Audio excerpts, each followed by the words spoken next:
One of the most common questions I get asked is, should I buy Space Engineers 2? These questions mainly come from two types of people that haven't played Space Engineers 1 or 2 and want to know which of the games they should buy, and from people that have played many hours of Space Engineers 1 but know that Space Engineers 2 is an early access game, and because of that know that not everything will be feature complete. Previously, my answer to this question was it depends on what you wanted out of the game, as a lot of it was messing around with the new features and engine and seeing what you could do. But with the new update that was released this week, my personal opinion on that has changed, and I believe that many of your opinions may change as well. So, let's go into more detail.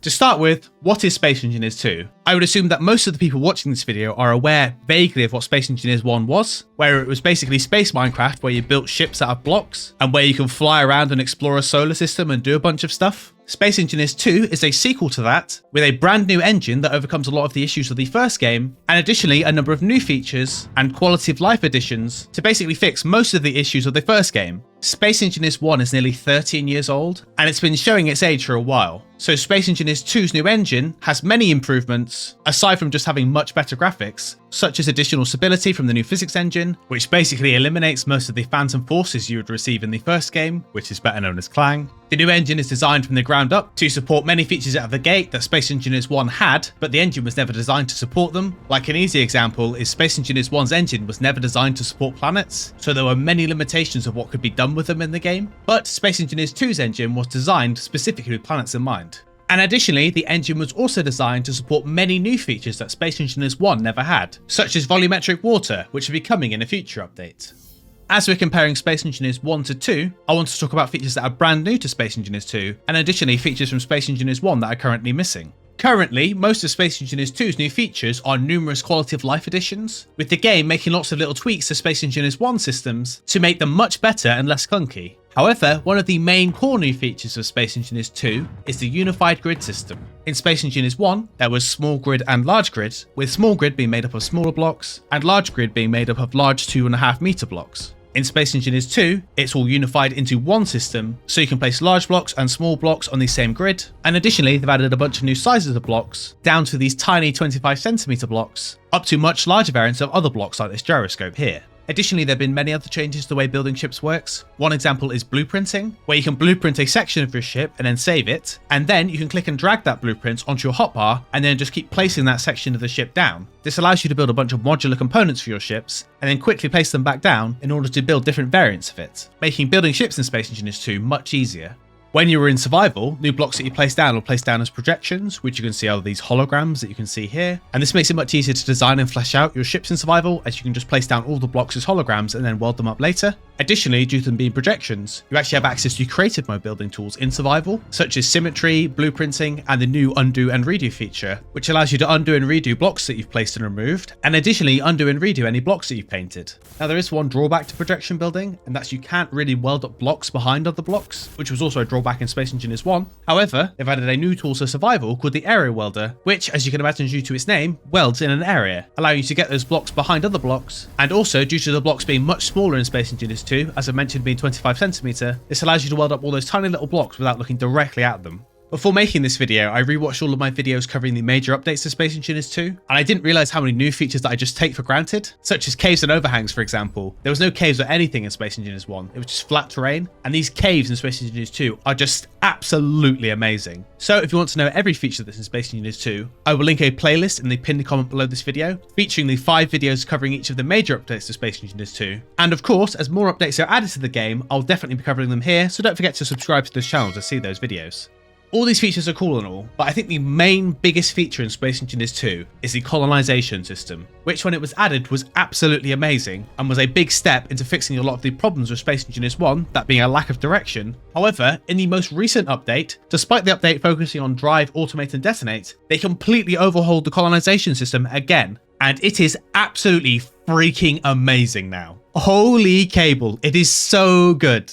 There are several outposts in the world for you to find, and in each of those outposts you can find contract terminals, which you can use to select a variety of contracts. And in the last update, these contracts were massively improved. For For example, one of these contracts gives you an area to build in and a list of things they want in that area and just gets you to make a little outpost, for example, a communication outpost or something like that. And there's a bunch of different contracts now. There's ones for building, there's ones for repairing, there's ones with combat in them, etc, etc. And as you complete contracts, you slowly increase the colonization of the sector you're currently in, with the starting sector being the Verger sector, where the planet Verger is, which is an Earth-like planet. And once you've got to a certain colonization threshold, you get a special contract that, once you complete, levels up the colonization of the current sector, taking it from explored to settled to developed and then finally colonized. And as you level up these sectors, the contracts get more advanced, you get more random encounters in the sector you're currently in, there'll be more cargo ships flying around and more options for trade, and it makes the work that you're doing during these contracts have a tangible impact on the activity in that sector. This went completely under my radar when they were announcing stuff coming in this update, so when I got to mess around with it when I was given early access to the update, I was absolutely blown away. It's so good, guys. This would be my #1 reason I think you should personally check out Space Engineers 2 if you're interested. But, as I mentioned, there are features from Space Engineers 1 that are missing in Space Engineers 2.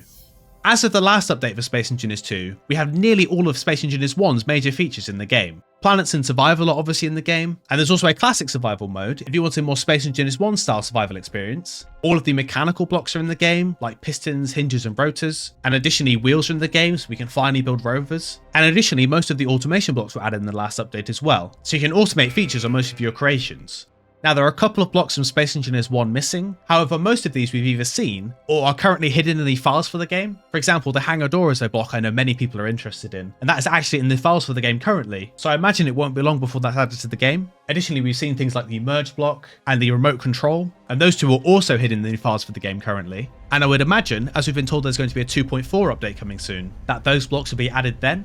One feature that I didn't realise was as popular as it is air tightness and pressurization, and that's currently not in the game. This is one feature we've actually heard nothing about so far, so I would assume it's something that's possibly going to be coming later, potentially alongside water, as pressurization of air and water probably work very similarly. The programmable block is a block we've heard about. We know the developers have taken steps to work around its issues in Space Engineers 1 and then fix them in Space Engineers 2, but we haven't seen a model, it's not in the files for the game yet, so we're not too sure when that's coming.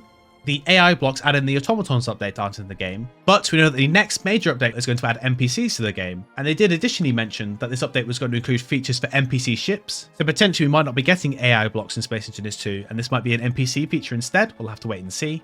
Whilst we do have the old Space Engineers 1 weapons of the Gatling turret, the rocket turret, the warhead, and the interior turret is hidden in the files of the game, we don't have the additional weapons added in Warfare 2 like the railgun and the artillery, but we know the developers want to work on a big combat overhaul in Space Engineers 2, so I would imagine that's coming later, potentially with multiplayer.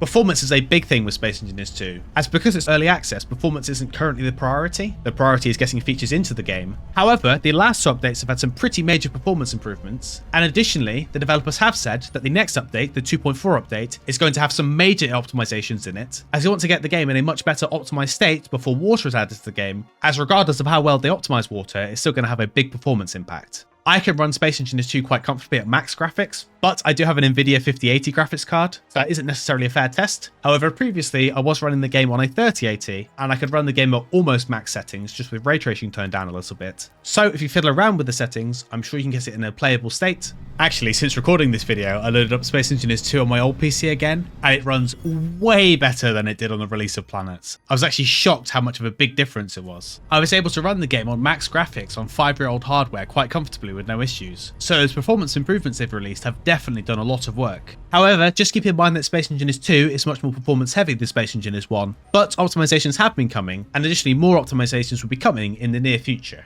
The biggest feature Space Engineers 2 is currently missing is multiplayer, as you can't really have multiplayer until gameplay is added, but as you've reached a point where there is a lot of gameplay in Space Engineers 2, especially with the colonization system, multiplayer is not far behind, with multiplayer being the focus of the next major update for Space Engineers 2. So let's talk about those updates. We've recently received the 2.3 update, which as I mentioned was the Drive, Automate and Detonate update, which added wheels, automation blocks and weapons, and the next update is going to be the 2.4 update, which is going to be focused on adding a bunch of quality of life additions to the game, and additionally there's going to be a major focus on performance and optimizing the game. As I said in the previous section, there's a number of blocks like the hangar and the remote control block that are hidden in the game as well, so I would also expect some of those to be added as well in this 2.4 update. The next update after this will be the Vertical Slice 4 update, which is going to focus on co-op multiplayer and NPCs, and this update will be releasing later this year, around November-December time. The co-op multiplayer is going to be for up to 4 people, so you're going to be able to play with yourself and 3 friends. And the NPCs that will be added in this update will be mostly focused on combat, so they'll be existing to populate ships and bases to give you something to shoot at, and obviously shoot back at you. But they have said they've recently prototyped NPCs giving out contracts as well, so I'd assume the contract block will disappear and be replaced by NPCs eventually. The next update after that will be the volumetric water update, which should be releasing early next year. And this will add water to Verger, the Earth-like planet that you start on, and additionally the water planet Byblos, which will be added on the other side of the star system over here. They've recently released some teasers showing off some major breakthroughs in the water system, and in the past I've covered this water system in depth, pardon the pun, in this video that you can see here, so if you want to know more about the water system, check that video out. And then after water, the focus will be adding full multiplayer to the game, so servers and stuff like that, and then a story and campaign mode to bring the whole game together, with presumably release from early access coming shortly after that. So, based on everything we've just spoke about, in my opinion, after the most recent update, Space Engineers 2 is pretty much a better version of Space Engineers 1, with a couple of asterisks. It is missing a few features that I mentioned, but if you can live without those features, it's definitely worth checking out. Still don't go into Space Engineers 2 expecting it to be a complete experience, as only a couple of sectors on the map are currently completable, with most of the content in the game being in the Verger and Chemic sectors. And additionally, whilst most of the features are in Space Engineers 2, one of the main advantages Space Engineers 1 has over it is that because Space Engineers 2 is a lot older, it has a lot more variety to those features, so it has a lot more blocks for decoration, it has a lot more different variations of random encounters, and additionally it has a hell of a lot more mods, so it may still be worth checking out Space Engineers 1 if that's what you're after. However, Space Engineers 2 has the colonization system and contracts, which add a lot more gameplay and direction to the game, which Space Engineers 1 never had. If your sticking point is one of the features I mentioned earlier, go and check out or keep playing Space Engineers 1. If your sticking point is performance, wait until that 2.4 update I mentioned, as that's going to have some big performance improvements. And if your sticking point is multiplayer, wait until the end of the year, as that's when that co-op multiplayer update will be releasing. Of course, if you're not sure and you're waiting for more features to be added to Space Engineers 2, I'll still be covering everything added to the game on this channel here, so don't forget to like this video and subscribe to this channel to keep up to date with future Space Engineers 2 information. And if you want to go the extra mile and support this channel, you can do so by becoming a YouTube member or a Patreon with the links in the description below.